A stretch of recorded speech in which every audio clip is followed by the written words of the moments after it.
The dream was always the same. Not a story, but a feeling painted in colors he could no longer name.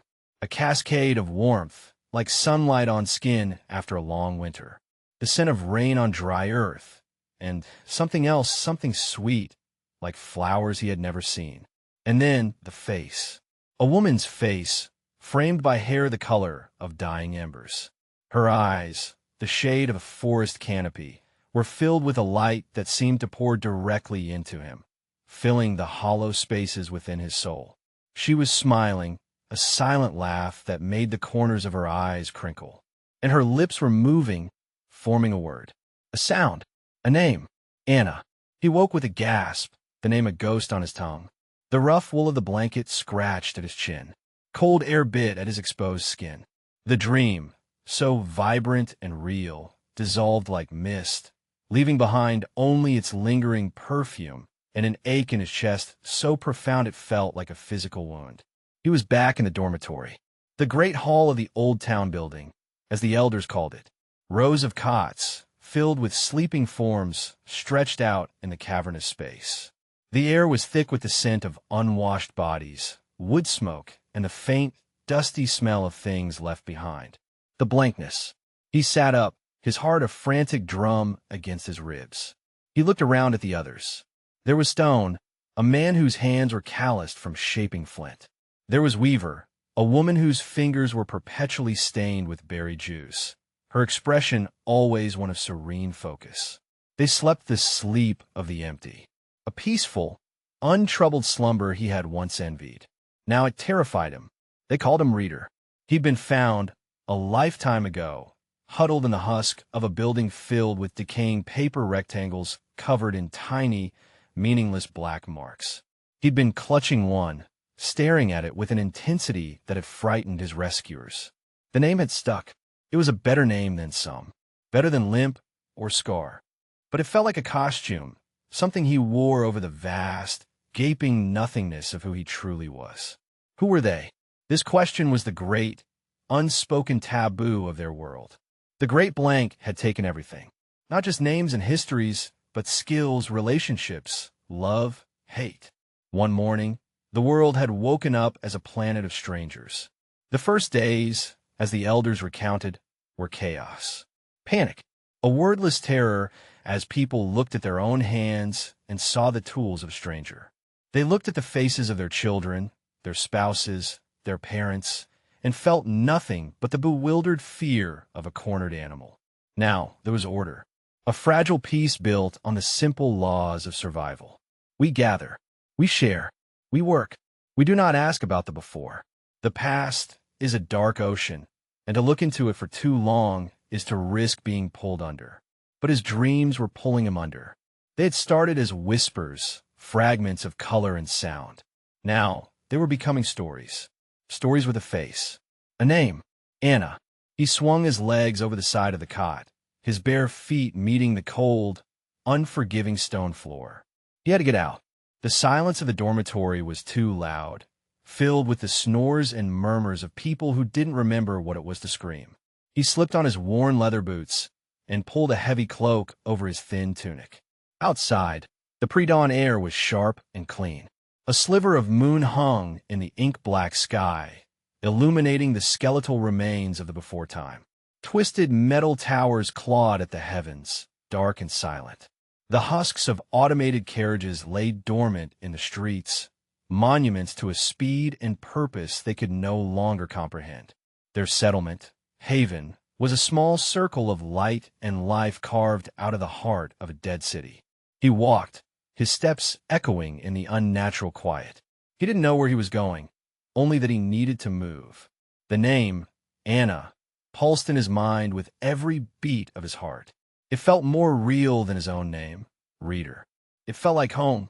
His feet, moving with a will of their own, led him to the edge of haven, to the low wall where the scavenged artifacts were brought for sorting. Piles of metal, plastic, and cloth lay in organized heaps. These were the bones of the old world, picked clean and repurposed. A pot was a helmet. A sheet of metal was a shovel. A colorful piece of fabric was a banner. They were children playing with the incomprehensible toys of their dead parents. He ran his hand over a smooth, black rectangle. It was cool to the touch. He had found hundreds of these. They did nothing. They were just blank, like them. And then he saw it. Lying half-buried under a pile of rusted metal strips was a small, silver object, tarnished with age. It was a chain, delicate and fine, attached to an oval locket. It was nothing special, just another piece of before-time refuse. But as the moonlight caught it, a jolt went through him, so powerful it buckled his knees. He had seen it before. In his dream, it was hanging around her neck. Around Anna's neck. His breath hitched. His hands trembled as he reached down and picked it up. The metal was cold, but a strange warmth seemed to emanate from it. Or perhaps that was just the frantic heat of his own blood. With a clumsy thumb, he fumbled with the clasp. It resisted, then clicked open. Inside, one half was empty, a hollow oval that seemed to mirror the emptiness in his own chest. But the other side held a tiny, faded picture. The colors were washed out, the image blurry with time. But there was no mistaking it. The hair like embers, the eyes like a forest, the smile that reached deep inside him and twisted his heart. It was her. It was Anna. He stared, mesmerized, as the first rays of the sun broke over the horizon, casting the dead city in a ghostly, rose-gold light. It was real. The dream, the face, the feeling, it was all real. It wasn't a fantasy. It was a memory. A single, perfect, terrifying memory. He was different. He was broken. While everyone else was blessedly, peacefully blank, a piece of his past had survived. But this revelation was not a comfort. It was a terrifying burden. If he could remember this, what else was buried in the abyss of his mind? Who was this woman? And more importantly, who was the man who had loved her? As he clutched the locket, a new, chilling question surfaced in the silence of his mind. A question that felt far more dangerous than any other. If he could remember, could others? The sun climbed higher, and Haven stirred to life. The rhythmic thump-thump of the water pump began its daily heartbeat. The smell of porridge and chicory root brew filled the air. People emerged from the dormitory, their faces placid, their movements purposeful. They moved with the unthinking grace of a river flowing along its established course. They were the people of the now, their existence defined by the rising and setting of the sun, the needs of the body, and the work of their hands. For them, yesterday was a mist, and the before time was a myth. Reader stood apart, the cold locket a secret weight in his palm. He felt like a ghost at their feast. The simple morning greetings, the shared smiles, the easy camaraderie, it all felt alien to him now. He was carrying a shard of a broken mirror, and in it, he had seen a reflection that no one else could comprehend. He was no longer just Reader. He was someone else, and that someone had loved a woman named Anna. His first duty of the day was with the foragers. He joined a small group at the East Gate, Cale, their leader, already waiting. Cale was a mountain of a man, with a beard as wild as the ivy that choked the old buildings and eyes as sharp as the flint he napped into spearheads. He was a man of few words and absolute certainty. His world was made of stone, wood, and flesh. Anything else was a dangerous distraction. "You are late, Reader," Cale grunted, his voice a low rumble. He looked at Reader, his gaze lingering for a moment. "Your head is elsewhere." The sky was clear. "I was watching the stars," Reader lied, the words feeling clumsy and foreign in his mouth. Cale snorted, a sound of dismissal. "The stars don't fill bellies. The city does. Stick close." The scrappers were seen near the iron bridge yesterday. The scrappers, feral bands of survivors who hadn't formed communities. They lived by raiding, their minds seemingly even more fractured than those in Haven. They were the bogeymen of this new world, a reminder of the chaos that always threatened at the edges of their fragile order. They moved out, a silent, disciplined line, into the concrete canyons of the dead city. The world of the before time was a place of bewildering contradictions. They walked on perfectly flat, black stone paths that were slowly being shattered by the patient, relentless growth of weeds. They passed towering structures of glass and steel that soared towards the sky, their purpose a complete mystery. Inside, strange furniture and useless, gleaming objects gathered dust. It was a kingdom of ghosts, and they were the beggars picking through the rubble. Reader's job, as his name suggested, was to identify potential knowledge artifacts. Mostly this meant books. He would gather the strange paper bricks, even though no one, not even him, could decipher the intricate squiggles within. Alara, Haven's chief elder, believed they were important. "They're the voice of the before," she would say. "Even if we cannot hear it, we must not let it turn to dust." But today, Reader's focus was gone. Every rusted sign, every faded poster, every scrap of paper seemed to mock him. They were filled with the language of the dead, a language that was locked away inside his own skull. He ran his fingers over the letters, feeling their shapes. He knew, with a certainty that chilled him, that he had once understood them. The knowledge was there, just on the other side of a wall in his mind. While the others pried open metal boxes or gathered preserved foods from the dark depths of a subterranean market, Reader found himself drawn to a small shop. Its glass front was shattered, and inside, delicate, intricate metal objects lay on velvet cushions, covered in a thick blanket of gray dust. He stepped inside, the tiny bell above the door emitting a faint, ghostly jingle. He recognized the shapes.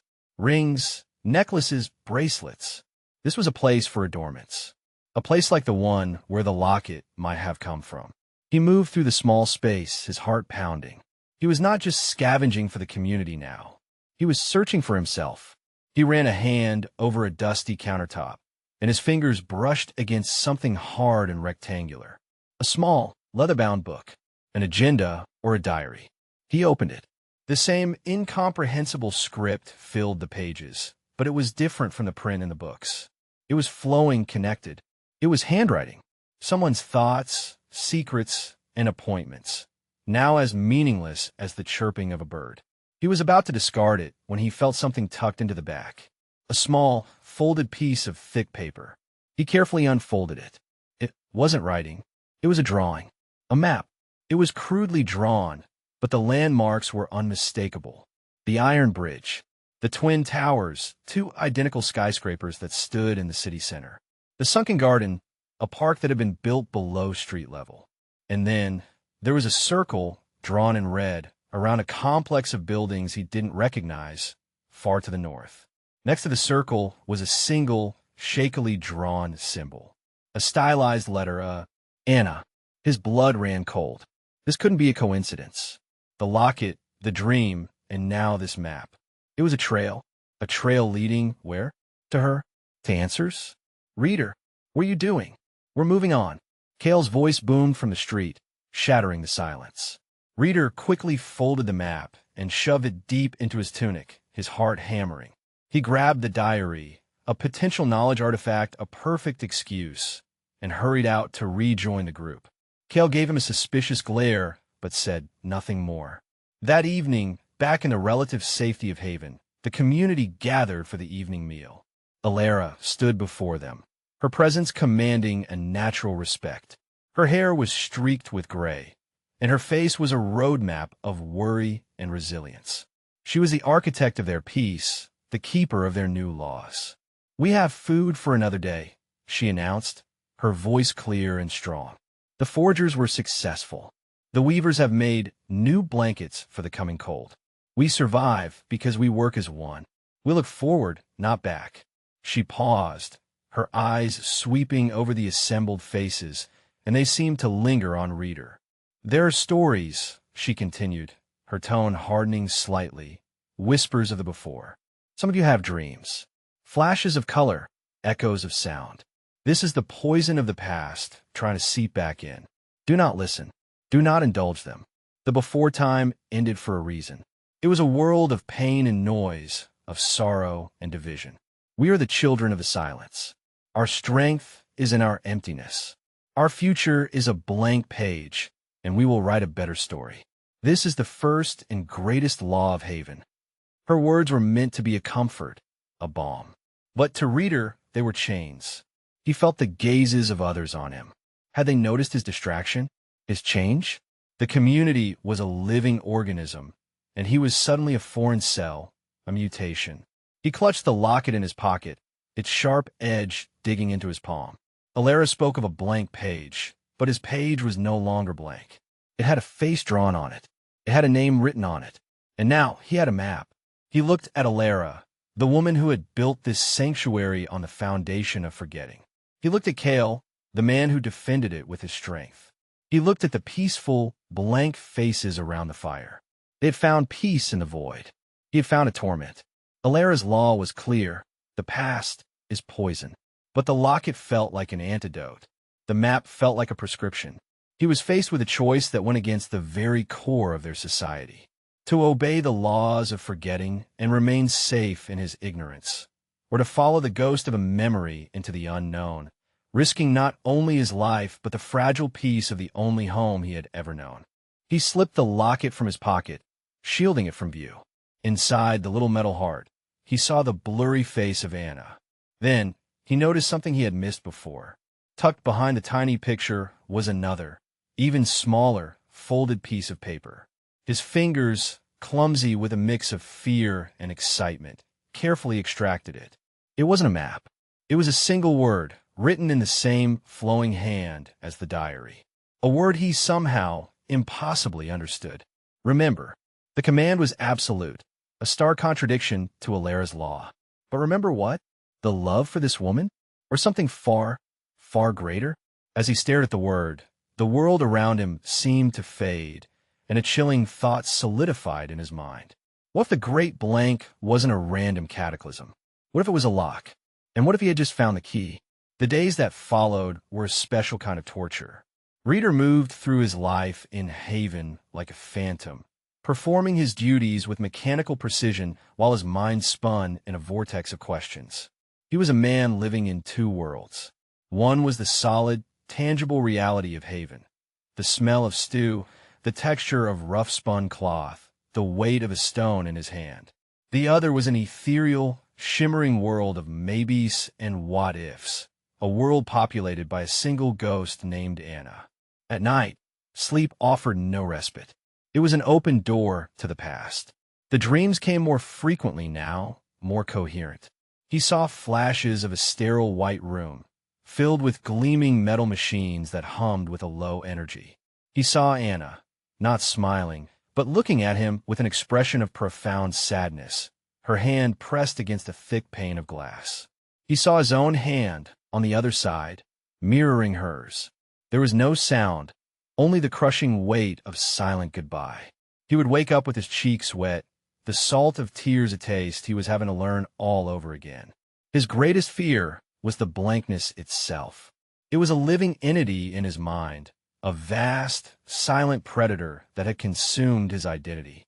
He feared that these memories, these precious, painful fragments, were not a sign of healing, but the last struggles of a drowning man.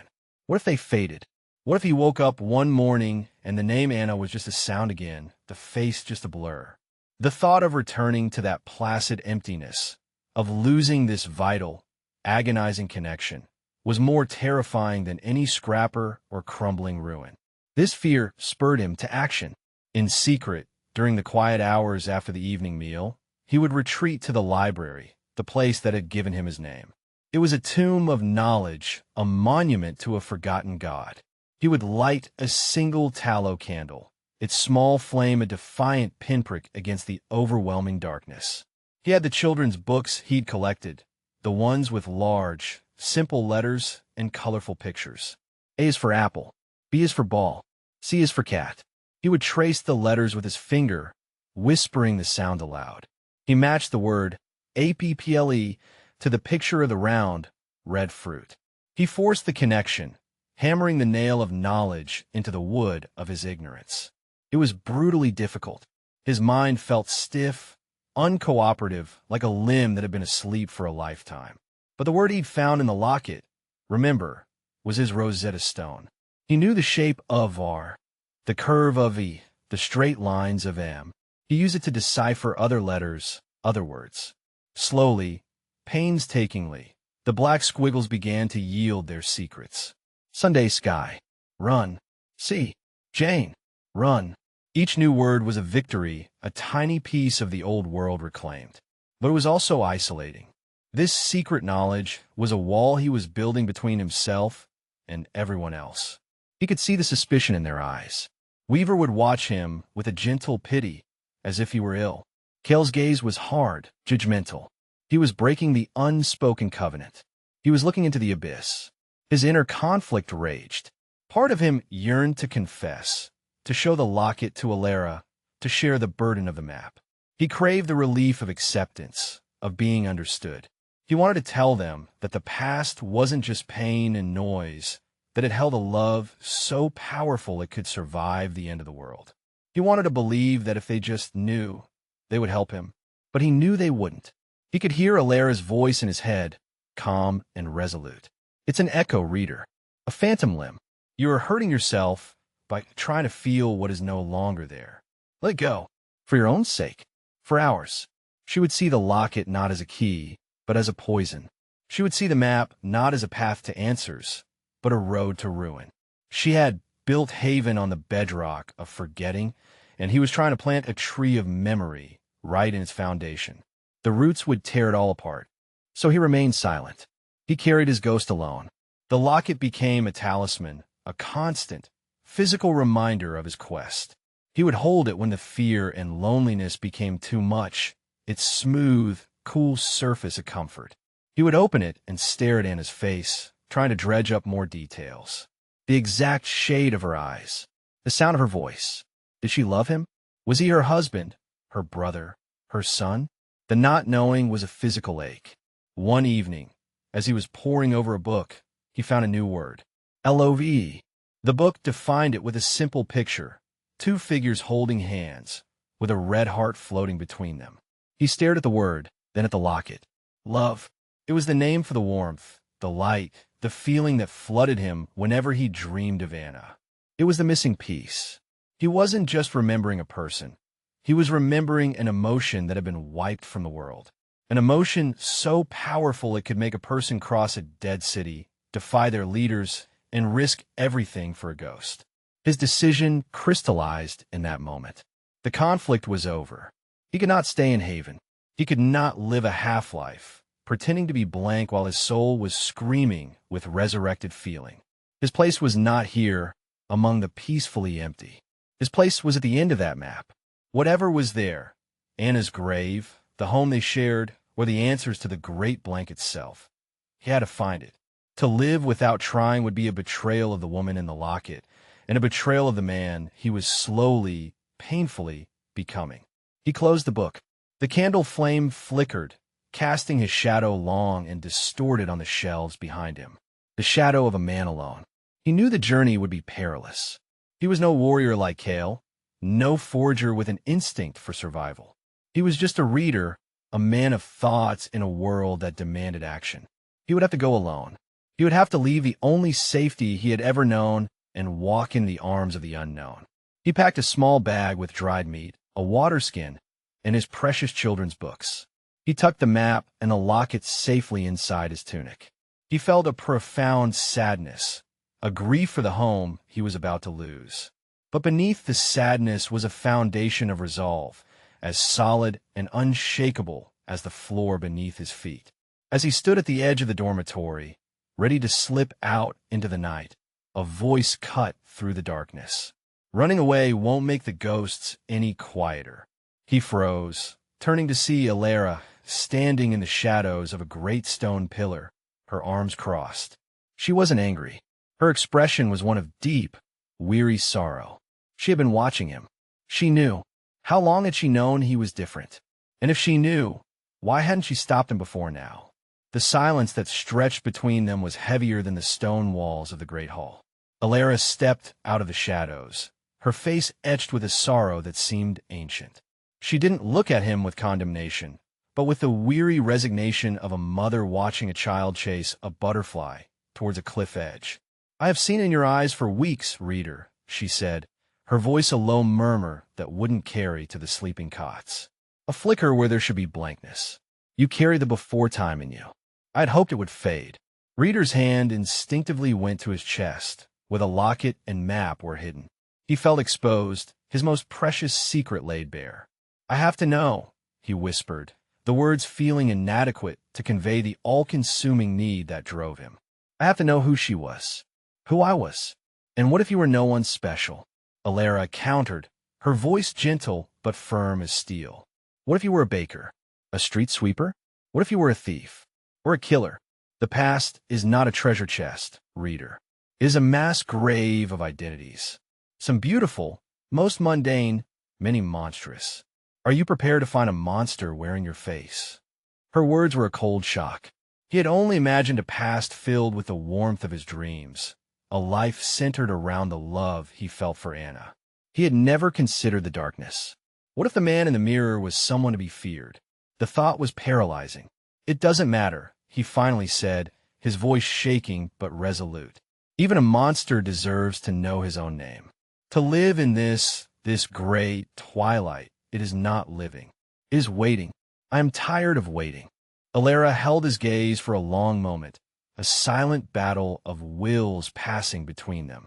He expected her to forbid him, to call Kale and the Guardians, to confine him for his own good.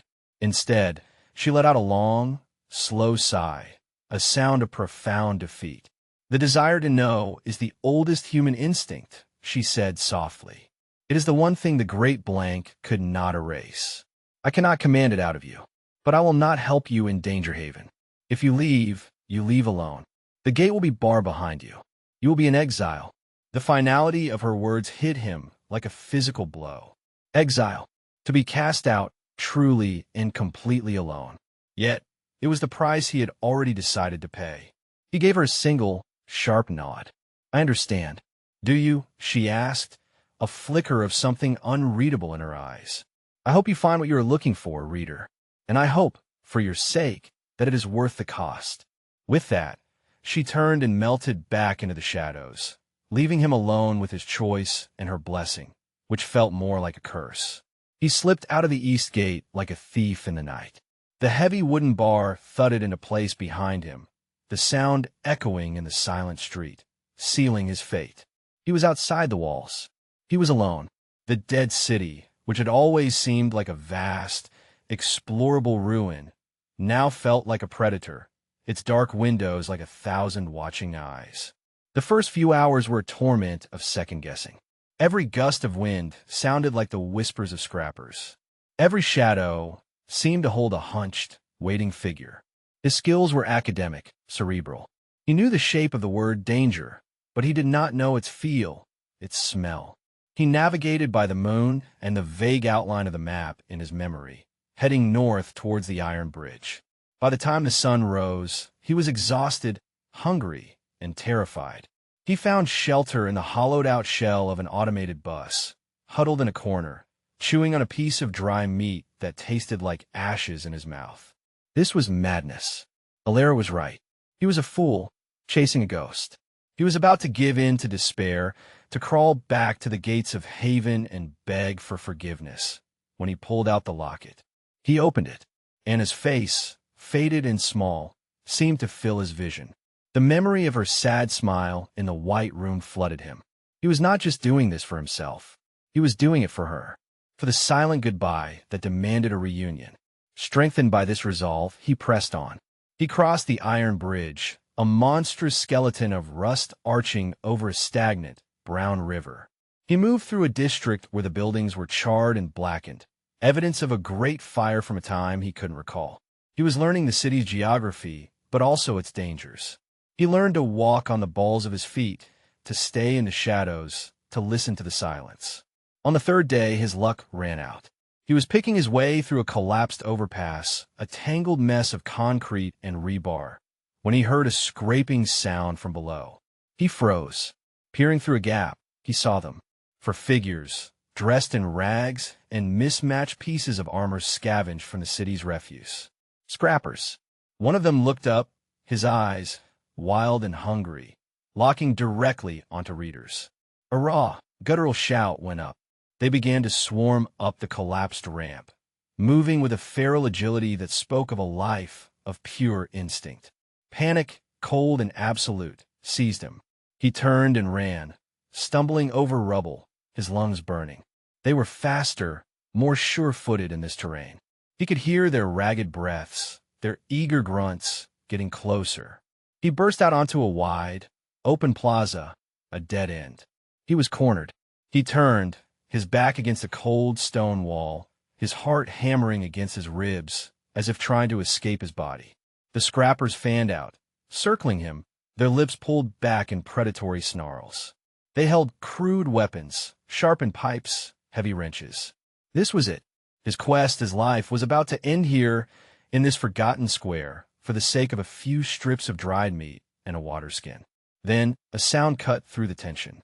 A low, powerful whistle from a high window in a building overlooking the plaza. The scrappers paused, confused, looking up. And then Cale was there. He dropped from a second-story ledge, landing with a heavy, solid thud that seemed to shake the very ground. He held no spear, only a long, heavy iron bar, but in his hands it looked as deadly as any sword. He didn't waste time with words. He moved with a brutal, efficient grace that was terrifying to behold. The first scrapper charged, screaming, and Cale simply sidestepped and brought the iron bar down on his knee. A sickening crack echoed in the plaza, followed by a howl of agony. The second swung a pipe at Cale's head.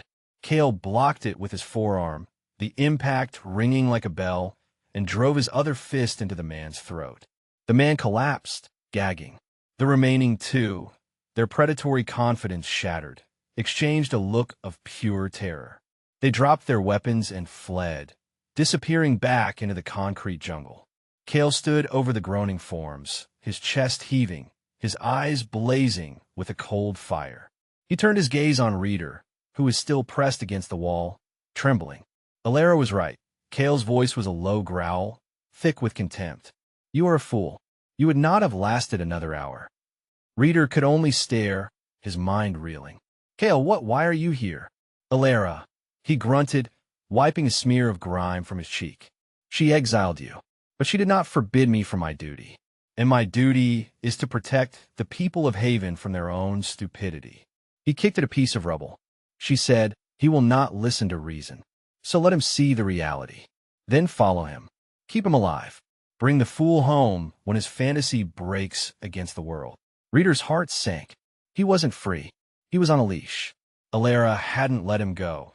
She had just given him enough rope to hang himself, with Cale there to cut him down before he expired. The realization was humiliating. "I am not going back," Reeder said, his voice stronger than he felt. Cale laughed, a harsh, humorless sound.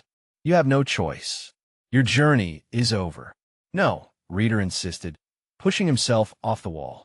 He took out the map, his hands still shaking, and unfolded it. "Look, this is where I am going. It's a place from the before time. It might have answers." Cale glanced at the map with disinterest. "It's a drawing. It means nothing." "The woman in my dreams," Reeder pressed, his voice cracking with desperation. "Her name is Anna. I found her picture. I think she's there. Or something about her is." He took a huge risk, his last gamble. He took out the locket and held it out to Cale. "Look." Cale stared at the small object in Reeder's palm. He didn't take it. His eyes narrowed on the faded image of Anna. His expression, always a mask of stoic certainty, faltered. A flicker of confusion, of something deeply buried and unfamiliar, crossed his face. He looked from the locket to Reeder, then back to the locket.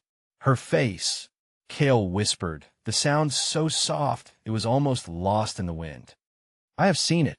Reeder's blood turned to ice. "What? Where?" Cale shook his head, as if trying to clear it. He looked disturbed, angry at his own moment of uncertainty. "In a dream," he finally admitted, the words tasting like poison in his mouth. "A long time ago. Just a flash. I thought it was nothing. The world seemed to tilt on its axis." Cale, the ultimate pragmatist, the man most rooted in the now, had also dreamed of Anna. The ghost was not his alone. She was a shared memory, a thread connecting two men who could not be more different. This changed everything. This wasn't just Reeder's personal delusion anymore. It was a piece of a larger puzzle. But what did it mean? Was Kale connected to Anna, too? Or was her image simply a remnant of a past that was beginning to bleed through into more than one mind?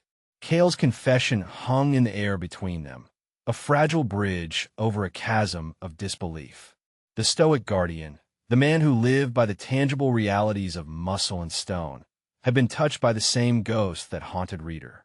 He looked deeply unsettled, as if a crack had appeared in the very foundation of his world. He stared at the locket in Reader's hand, his brow furrowed in a battle of confusion and denial. "It was nothing," Kale repeated, more to himself than to Reader. "A flicker. The mind plays tricks." "Was it a trick, Kale?" Reader pressed, his own shock giving way to a surge of adrenaline. "Or was it a memory? The same as mine." He saw his chance. Kale was no longer just a warden sent to drag him home. He was now a part of the mystery. "Help me. Help me get to the place on this map. If her image is a key, then maybe that place is the lock. Maybe the answers are for both of us." Kale was silent for a long time, his gaze fixed on the northern horizon, in the direction of the map's destination. The pragmatic part of him, the part loyal to Alara and the laws of Haven, was at war with this new, unnerving seed of curiosity. Finally, he gave a short, sharp nod, his jaw tight. "I will take you to this place," he said, his voice a low growl. "I will see what this madness is. And when we find nothing but dust and lies, we go back. To Haven." "Agreed. Agreed," Reader said, his heart soaring with a relief so potent it almost made him dizzy. He was no longer alone. The journey changed. With Kale at his side, the city was no longer a predator. It was a challenge to be navigated. Kale moved with a profound, instinctual knowledge of the urban wilderness. He knew which buildings were likely to crumble, which streets offered the best cover, where clean water was most likely to collect after a rain. He taught Reader how to move, how to listen, how to see the world not as a collection of forgotten things, but as a landscape of resources and dangers. Reader, in turn, shared his slow, painstaking progress with a written word. He would point to a faded sign and sound out the letters. "STOP." Kale would watch, his expression unreadable, as if observing a strange and useless magic trick. They were a strange pair, the man of the mind and the man of the body, bound by the ghost of a woman neither of them truly knew. After 5 more days of travel, they reached the coordinates on the map. It was a university campus, just as Reader had suspected from the layout. But it was unlike any part of the city they had ever seen. A high, electrified fence, still humming with a faint, low energy, surrounded the entire complex. The buildings within were pristine, untouched by the decay and chaos that had consumed the rest of the world. It was as if time had stopped here on the day of the Great Blank. "Power," Kale breathed, placing a hand on the humming fence and snatching it back. "Ow!" The gate was locked with a complex electronic panel that was dark and lifeless. But the map had accounted for this. A small X marked a spot near the back, a storm drain that led under the fence. After clearing a thicket of thorny bushes, they found it. They crawled through the narrow, dark tunnel and emerged into a silent, perfectly manicured courtyard. The silence here was different from the silence of the dead city. It was not the silence of abandonment. It was the silence of preservation. It felt watchful. They moved through the campus, their boots echoing on the clean pathways. They passed lecture halls with notes still visible on chalkboards, a cafeteria with trays still on the tables, a library where every book was perfectly aligned on its shelf. It was a ghost ship preserved in a bottle. The map led them to the heart of the campus, a sleek, modern building made of dark glass and white steel, with the words Cerebral Sciences Division etched above the door. A single letter was part of the design, the from the map. The doors slid open automatically as they approached, hissing softly. They stepped inside, into a circular atrium. The air was cool and sterile. And in the center of the room, a holographic projector stood on a pedestal. As they drew near, a motion sensor triggered. The projector whirred to life, and a column of blue light shot up, coalescing into the form of a man. He was middle-aged, with thinning hair, kind eyes magnified by thick glasses, and the weary expression of someone who carried an immense burden. He wore a white lab coat. He looked not at them, but past them, as if recording a message for posterity.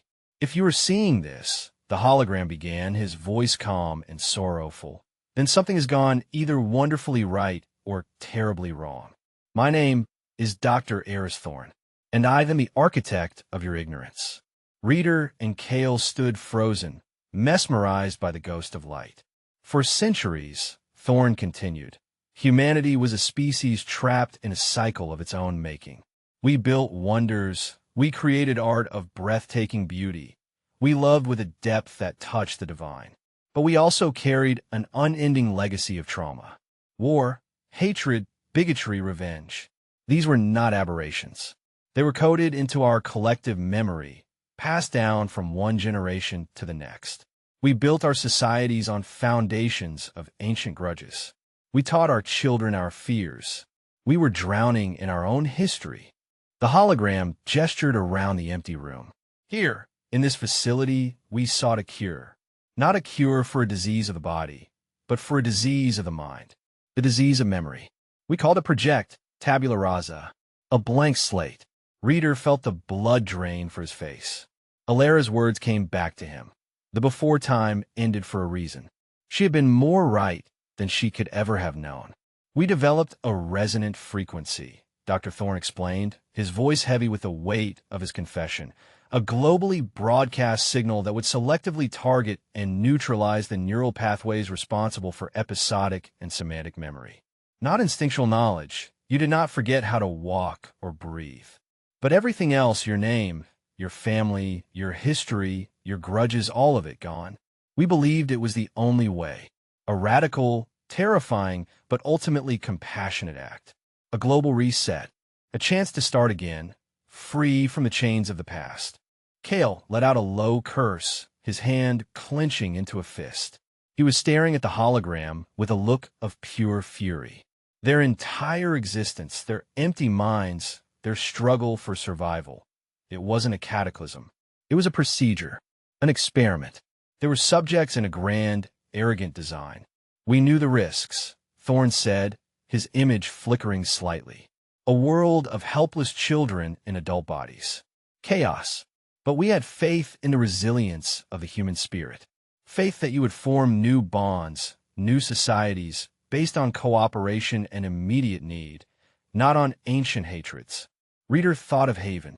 He thought of Alara's laws. It had worked. In a way, it had worked exactly as planned. "But we also built a failsafe," the doctor added, his expression becoming grave.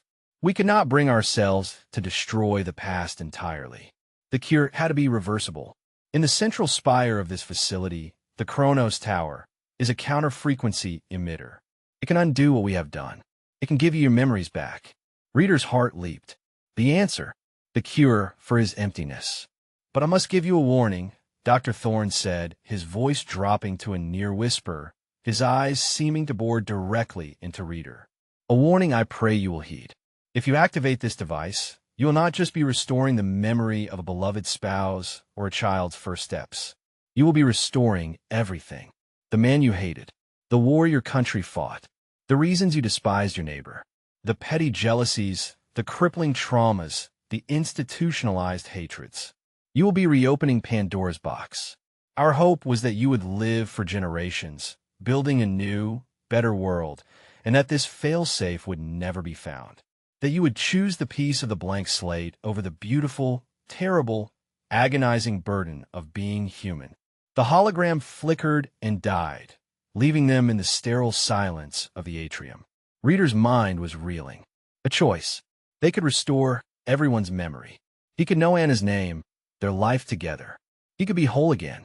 But at what cost? Unleashing the very demons that Dr. Thorne had sacrificed everything to cage? He looked at Kale, who was trembling, not with fear, but with a rage so profound it seemed to emanate from him in waves. Kale's world of simple truths had been shattered.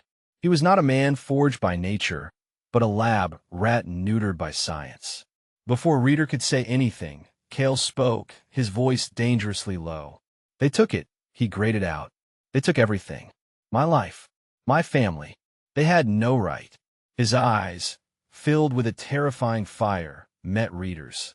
We're turning it back on. We're taking it back. Kale's simple, brutal certainty was gone, replaced by a new, more terrifying one. But as Reader looked at the raw fury in Kale's face, a different, chilling question began to form. Dr. Thorne had spoken of restoring memory. But whose memory? And if Kale, the Guardian, also dreamed of Anna, who was she to him? The return journey to Haven was a tense, suffocating ordeal. The fragile alliance between Reader and Kale had been shattered and reforged into something new and volatile. Kale was no longer a reluctant guardian. He was a man possessed by a singular, burning purpose. The revelation of Project Tabula Rasa had not brought him clarity, but a white-hot rage. He saw it as the ultimate violation, a theft of his very soul, and the failsafe was his only path to restitution. He walked with a new, aggressive stride, his silence no longer stoic but simmering. Reader, on the other hand, was drowning in the sheer gravity of their discovery. Dr. Thorne's warning echoed in his mind, a constant, chilling counterpoint to Kale's fury. You will be reopening Pandora's box. He pictured the placid faces in Haven, the children who knew no fear of strangers, the absence of greed and old hatreds. He had sought his past, but he had found the past of the entire human race, and it was a weapon of mass destruction. Was his personal need to remember Anna worth unleashing that upon their fragile world? When they finally stood before the east gate of Haven, they were no longer just two forgers returning from a trip. They were messengers carrying a truth that could either save their world or utterly destroy it. Kale hammered on the gate, his fist striking the wood with a force that made the hinges groan. When it was opened, he strode into the central square without a word, his face a mask of thunder. Reader followed, his heart heavy with dread. Their arrival, loud and unannounced, drew people from their work. Alara emerged from the great hall, her expression of concern quickly hardening as she took in Kale's fury and Reader's haunted look. Kale, Reader, she said, her voice steady. You have returned. Reader, your exile is over. You have seen the folly of your quest. It was no folly, Kale bit out, his voice ringing through the square and silencing the murmurs of the crowd. He pointed a trembling finger at Reader. He was right. Everything, all of this, he gestured to the blank faces around them, to the quiet order of their lives. It is a lie. He recounted their journey, his voice raw with anger. He spoke of the pristine university, the hologram of Dr. Thorne, and the project called Tabula Rasa. With every word, a ripple of shock and disbelief spread through the crowd. People looked at their own hands, at each other, with a new and terrifying uncertainty. The foundation of their world, the belief that they were the natural survivors of a great cataclysm, was being pulverized into dust. They were not survivors. They were subjects. When Kale spoke of the fail-safe, the counter-frequency that could restore their memories, a schism instantly tore through the community. Some faces lit up with a desperate, hungry hope. The whispers grew louder. Their names, their families, their lives. The void within them could be filled. But others, the majority, looked horrified. They looked to Alara, their anchor in this sea of confusion. Alara's face had gone pale, but her resolve was like granite. She stepped forward, her gaze sweeping over her frightened people before landing on Kale and Reader. And you would unleash this? She demanded, her voice cutting through the rising chaos. You would bring it all back? Dr. Thorne's warning was not a suggestion. It was a prophecy. I have read the old books Reader brought back, the ones with pictures. I have seen the images of men in uniform, of cities turned to fire, of people behind wires. That is the world of memory. That is the world they saved us from. She turned to the crowd, her voice ringing with the passion of a prophetess. Look at us. We share what we have. We do not fight over patches of dirt or the color of our skin. We do not kill for ideas written in books we cannot read. Our children play without fear. Is this life so terrible? This peace so unbearable that you would trade it for a past that choked on its own blood? It is not peace. It is a cage. Kale roared, his rage directed at her. It is an empty room. They stole our love, Elara. Our children. My wife. My son. They took them from me, and you want me to thank them for the silence. The crowd gasped. Kale had a wife? A son? The idea was so foreign, so impossible, that it stunned them into silence. Reader felt a jolt. Kale's pain was no longer abstract. It was specific. A wife. A son. And yet, he had dreamed of Anna. The pieces did not fit. We have the right to know who we were, a man shouted from the crowd. And the right to our pain, a woman cried back. My dreams are screaming. A fire. I do not want that back. The community was fracturing before their very eyes, splitting along the fault line of a choice they had never known they had. Hope versus fear. Identity versus peace. That night, Haven was a different place. The quiet camaraderie was gone, replaced by huddled groups, whispering arguments, and suspicious glances. The two factions had been born.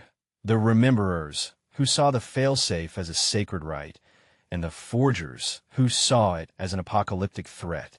Reader felt torn in two. His heart ached with Kale's pain. He, more than anyone, understood the desperate need to fill the void. The locket felt heavier than ever in his pocket, but he could also see the profound wisdom in Alara's fear. She was not a tyrant enforcing ignorance. She was a shepherdess terrified of the wolves that she knew lay just outside the fold. He found Alara by the low wall, staring out at the dark skeletons of the city. You have brought a war to my door, Reader, she said, not looking at him. I only sought the truth, he replied softly. The truth is a fire, she said, turning to face him, her eyes pleading. It can warm a home, or it can burn it to the ground. You have handed a torch to a man who wants to watch the world burn, just to feel its heat. Kale is in pain. We are all in pain, she snapped, her composure finally cracking. We just had the good sense to forget why. Before Haven, in the first weeks, I saw what people were. I saw a man beat another to death for a can of beans. I saw a mother abandon her crying child because she could feel no connection to it. We were monsters, Reader. Blank-faced, terrified monsters. I built this place, law by law, to cage that monster. And you and Kale are about to hand it the key. Her words struck him with the force of a physical blow. He had been so lost in his own romantic quest, his own personal ache, that he had failed to see the bigger picture. He was not just searching for his love. He was playing with the soul of their new world. The crisis came before dawn. A scout, one of Alara's loyalists, came to Reader in a panic. They're gone, the young man whispered, his eyes wide with fear. Alara, Weaver, Stone, and a dozen others. They took weapons and supplies. They left this for you. He handed Reader a folded piece of cloth. On it, Alara had used charcoal to draw a simple, stark message, a drawing of the Kronos Tower with a large X through it. He understood instantly. It was a betrayal born of desperation. Alara had no intention of letting the community tear itself apart with debate. She was taking matters into her own hands. She and her followers were marching to the university, not to activate the failsafe, but to destroy it, to make the choice for everyone, to preserve her hard-won peace by force. He ran to find Kale, who was gathering his own group of Rememberers, arming them with spears and sharpened tools. She's gone to destroy it, Reader yelled, showing him the cloth. Kale's face contorted in a snarl of pure hatred. The last vestiges of his respect for Alara crumbled into dust. To him, this was the ultimate act of tyranny. She wasn't just disagreeing. She was trying to murder his past, his family, all over again. She will not succeed, Kale vowed, his voice a low, deadly promise. He turned to his followers. Alara and her group are now enemies of the people, enemies of memory. We will stop them, by any means necessary. Reader looked at the determined faces of Kale's group, their eyes lit with a fanatical gleam. He looked at the empty spaces where Alara and her followers had been. The first war of a new world was about to be fought. A holy war with memory as its god. And he, Reader, was the prophet who had started it all. He was standing at the epicenter of the schism, a conflict not of nations or tribes, but of two fundamental, opposing ideas of what it meant to be human. And they were marching to the one place on Earth that held the power to decide the victor. The question was no longer just what the failsafe would do, but who would get to it first. The race to the Kronos Tower was a desperate, frantic exodus. Two factions, born of the same blank slate, now marched under opposing banners. Alera's forgers, driven by the fear of a past they believed was monstrous, moved with the quiet efficiency of people trying to prevent a disaster. Kale's rememberers, fueled by a righteous fury and the promise of reclamation, followed with the fervor of crusaders. And Reader was caught between them, a man running with one army while his heart was with the leader of the other. He ran with Kale, because to be left behind was to be rendered irrelevant, but every step was a torment. He saw the faces of the rememberers around him. They were no longer his neighbors. Their eyes, once placid, now held a dangerous, feverish light. They had been given a cause, a holy enemy, and it had transformed them. They spoke of Alera not as their founder, but as a traitor, a tyrant. The poison Dr. Thorne had warned of, the us versus them mentality, was already seeping into their veins, even before a single memory had been restored. They moved faster than Alera's group, driven by Kale's relentless pace. He was no longer a guardian protecting his community. He was a predator hunting his prey. They found the forger's camp on the second night, a small, hidden circle of bedrolls. Alera's group, smaller and carrying heavier tools for demolition, were exhausted. Kale's attack was swift and brutal. It was not a battle of weapons, but of wills and bodies. The rememberers swarmed the camp, tackling, pinning, and disarming the forgers. Cries of shock and betrayal rang out in the night. Reader watched in horror as Kale himself confronted Alera. He wrenched a heavy sledgehammer from her hands, his face inches from hers, contorted with rage. "You will not take them from me again," he growled, his voice a low threat. Alera stared back, her face bruised and dirty, but her eyes unflinching. "I'm not taking anything, Kale. I'm saving you. I am saving all of us from you." The forgers were tied up, their tools of destruction confiscated. They were left with enough food and water to survive, but they were defeated. As the rememberers marched away, leaving their former friends and neighbors bound and helpless, Reader felt a profound sickness in his soul. They had won, but it felt like the most devastating loss he had ever experienced. This was the division, the hatred, the conflict that Thorne had spoken of. It had begun. When they arrived at the university, the pristine campus felt different. It was no longer a place of mystery, but the stage for the final act of a global drama. They marched directly to the Kronos Tower, a slender, crystalline spire that seemed to pierce the very sky. The door slid open, and they entered a vast, circular chamber. The room was dominated by a central console that rose from the floor like an altar. A single, large, circular button glowed with a soft, pulsating red light. It was the failsafe, the key to Pandora's box. Kale walked towards it, his steps reverent, his eyes fixed on the glowing button. The other rememberers spread out, their faces a mixture of awe, fear, and desperate anticipation. This was it, the moment of reclamation. Reader's mind was a maelstrom. He saw Anna's face, felt the warmth of her love. He saw his lonely nights in the library, struggling to reclaim a single word.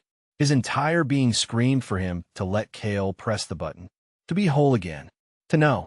But then he saw Alera's face, her eyes filled with desperate, prophetic fear.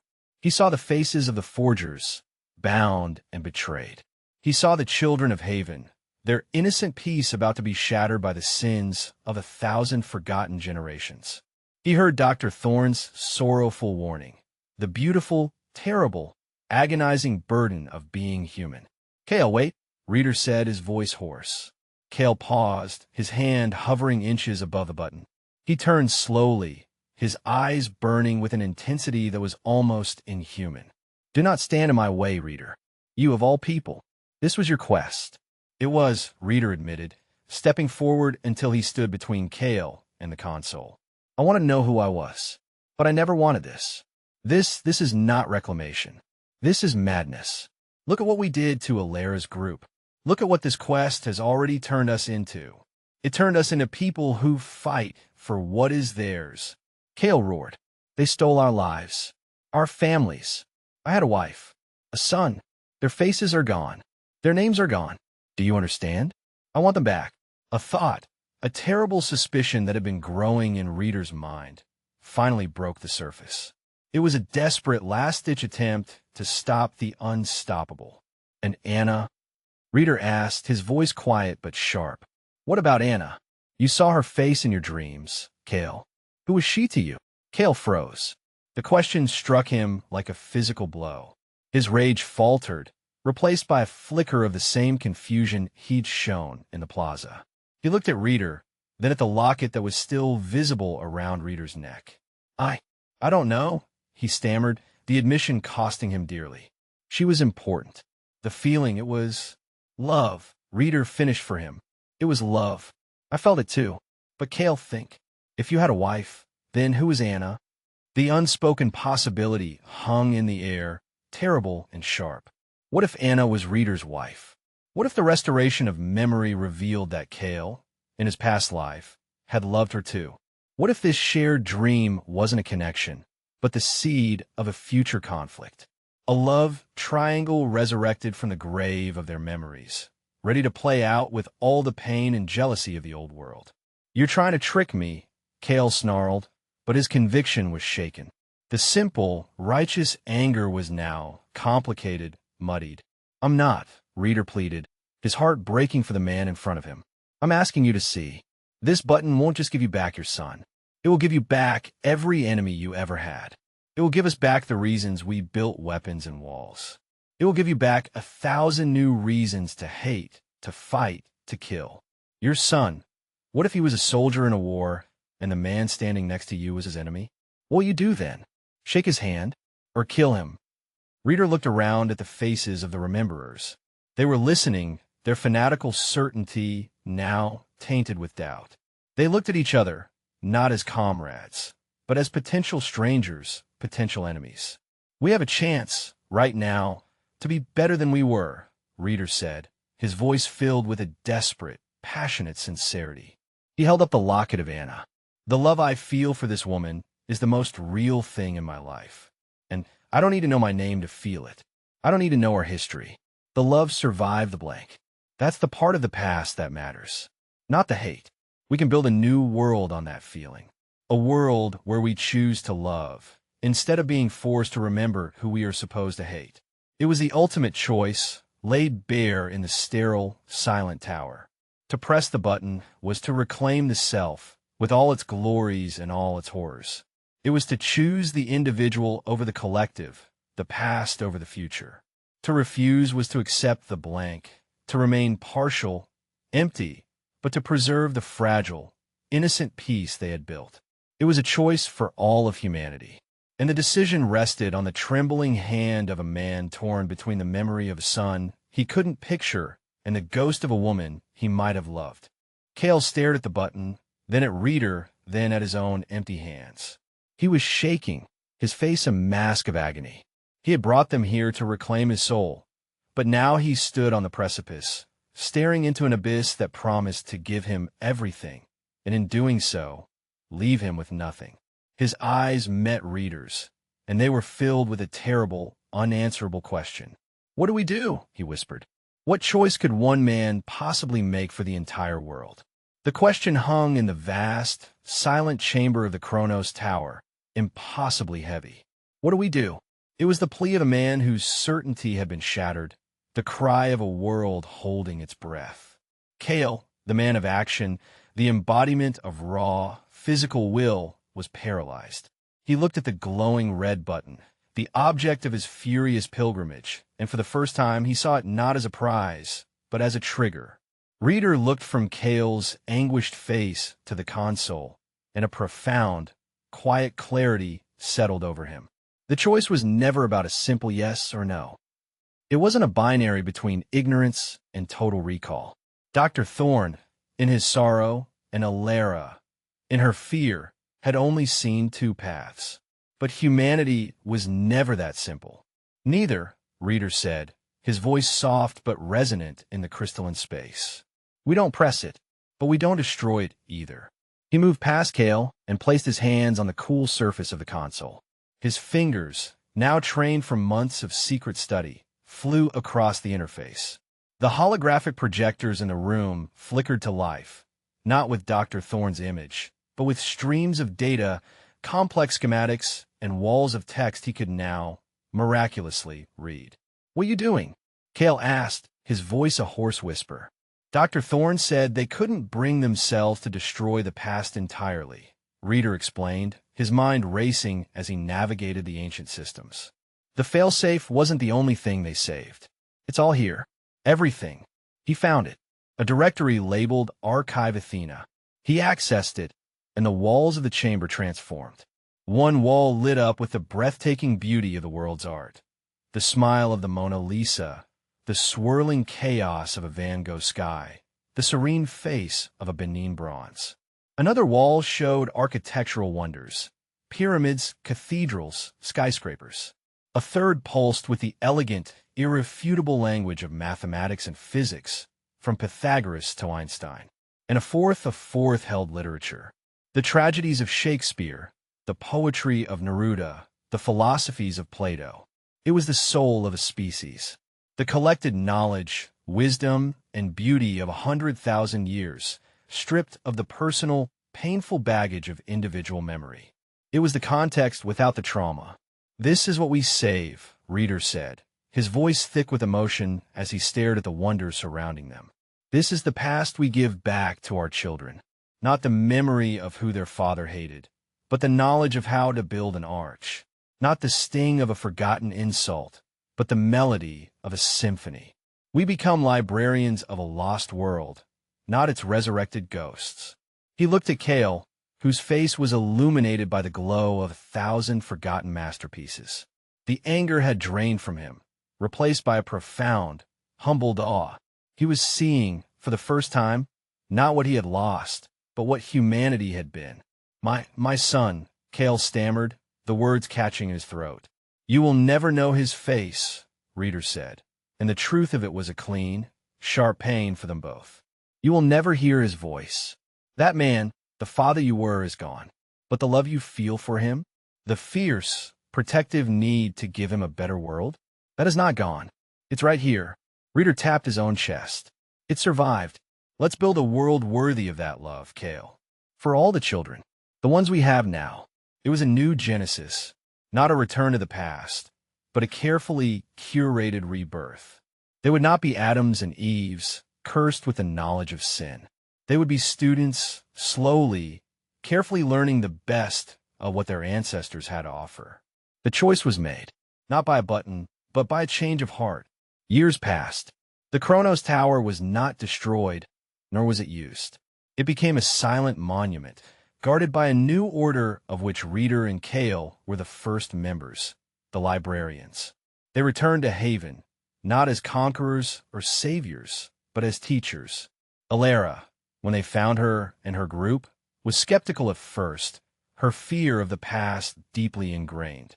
But when Reader began to teach the first children their letters, when Kale used the rediscovered principles of engineering to build a working aqueduct, she began to understand.